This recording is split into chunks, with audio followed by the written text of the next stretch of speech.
আচ্ছা,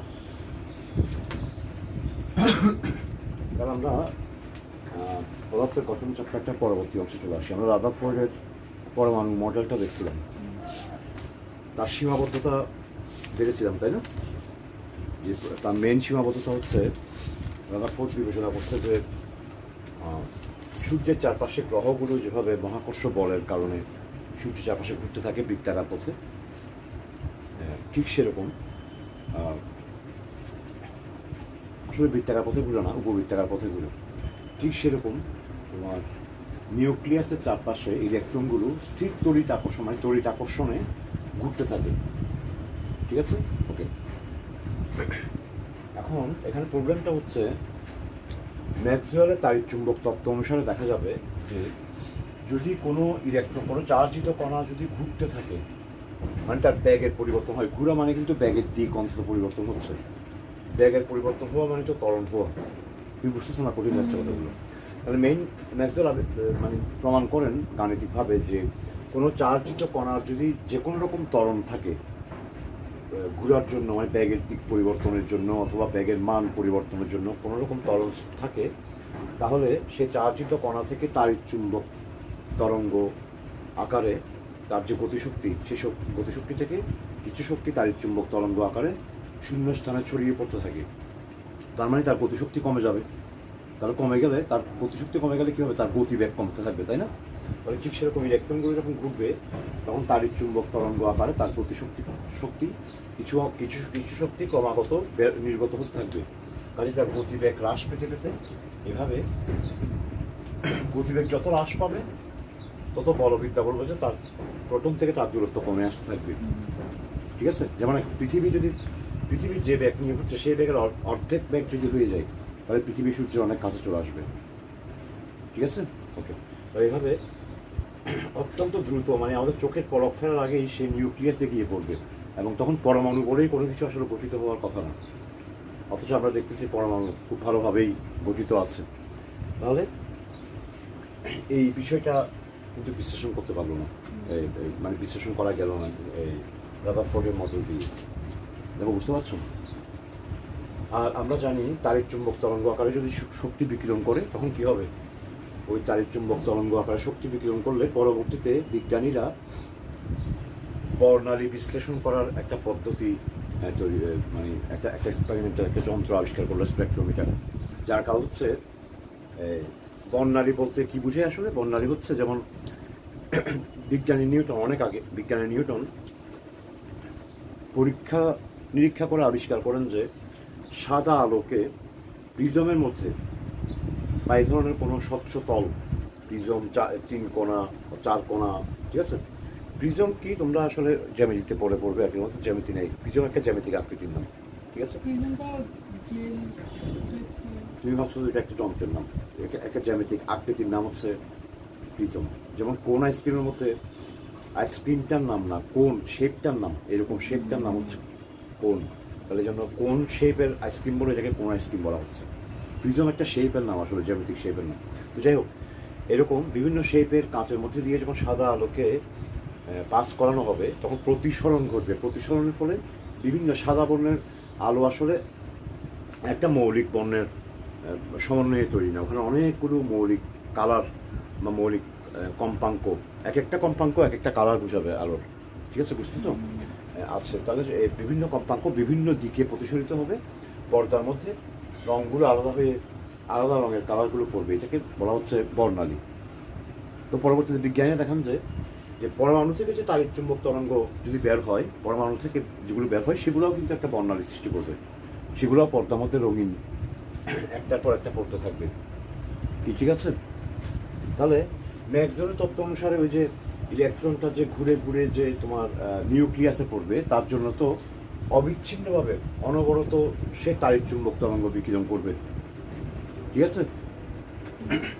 বিভিন্ন কম্পাঙ্কে তাড়িৎচুম্বক তরঙ্গ বিকিরণ করতে করতে তারপরে নিউক্লিয়াসে গিয়ে পড়বে।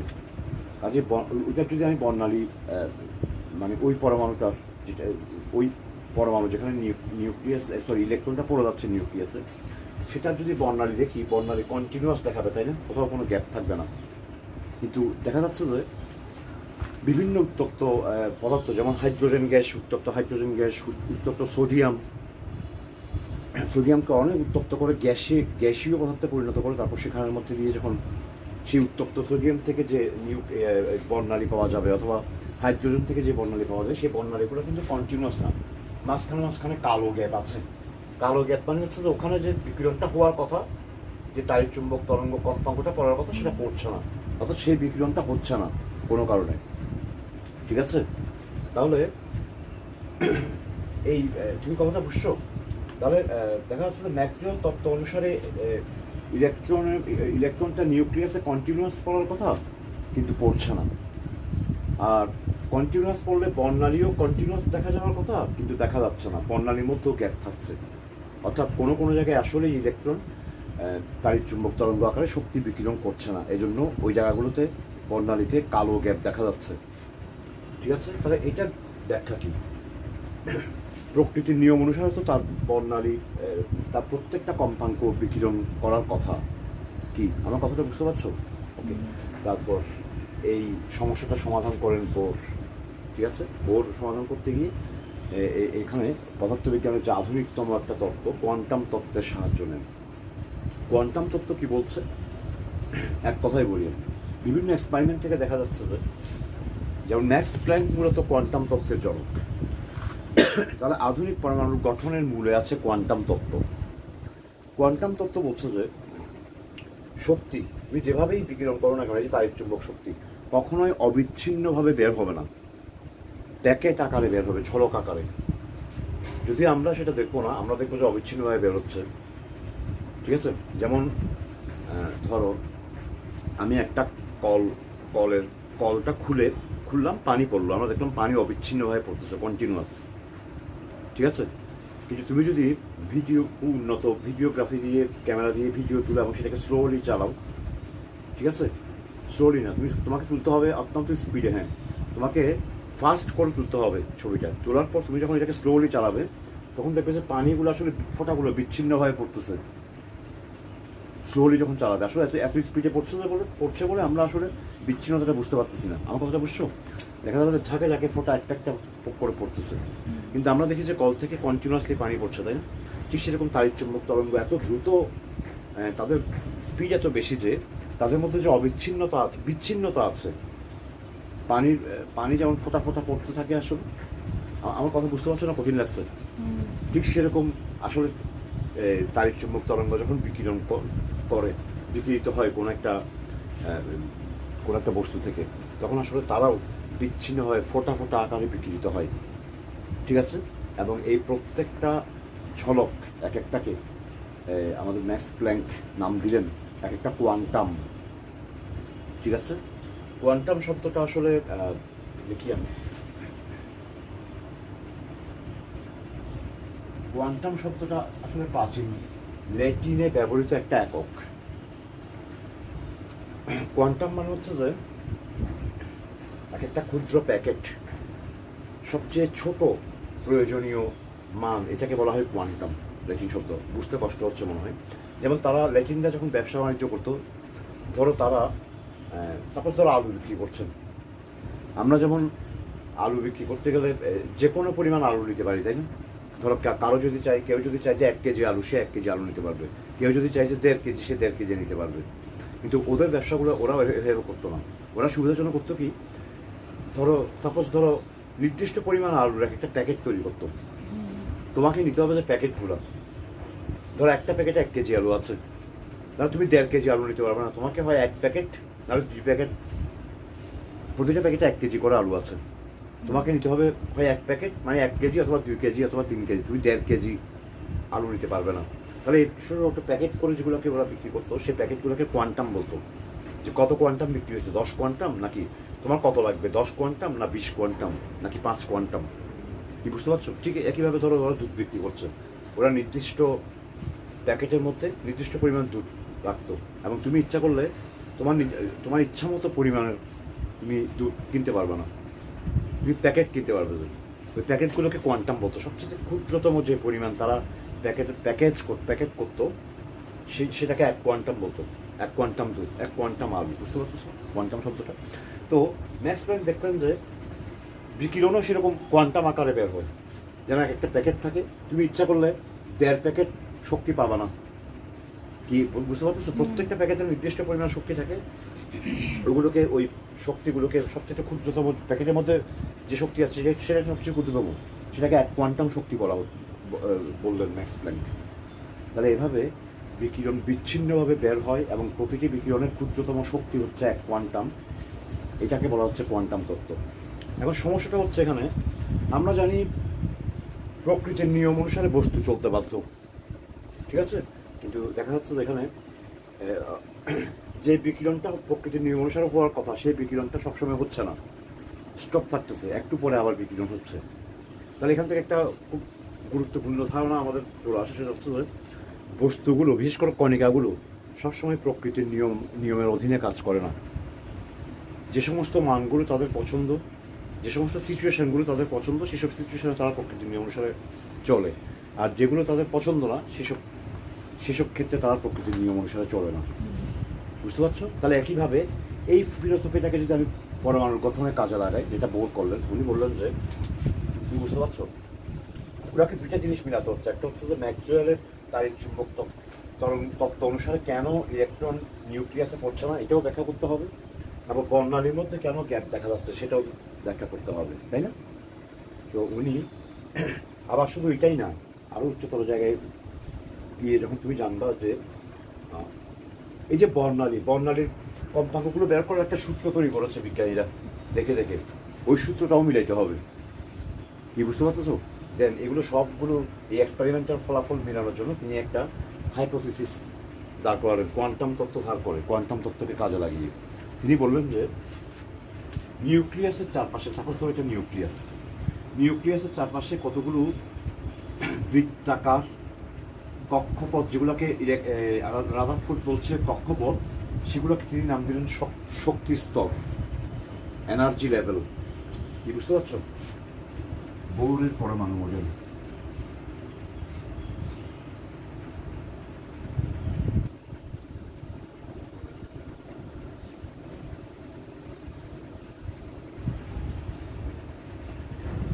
যেগুলোকে রাদারফোর্ড বলছেন কক্ষপথ, সেগুলোকে তিনি নাম দিলেন এনার্জি লেভেল।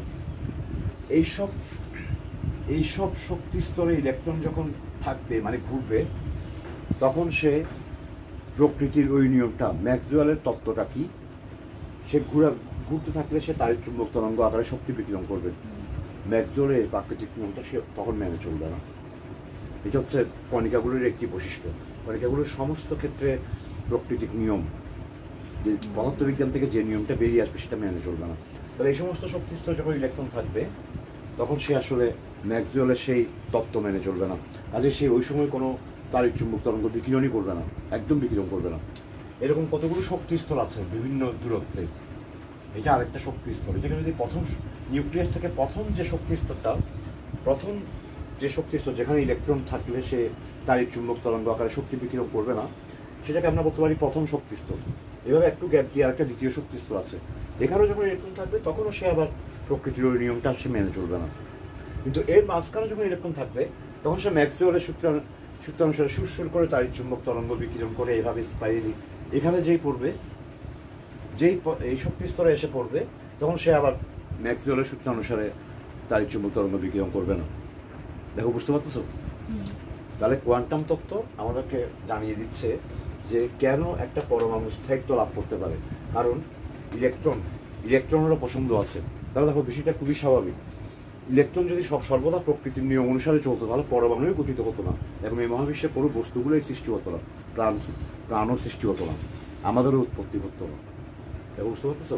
তাহলে বস্তুর সাথে প্রাকৃতিক নিয়মের একটি পারস্পরিক সম্পর্ক আছে। এইসব পারস্পরিক বোঝাপড়া বলতে পারো।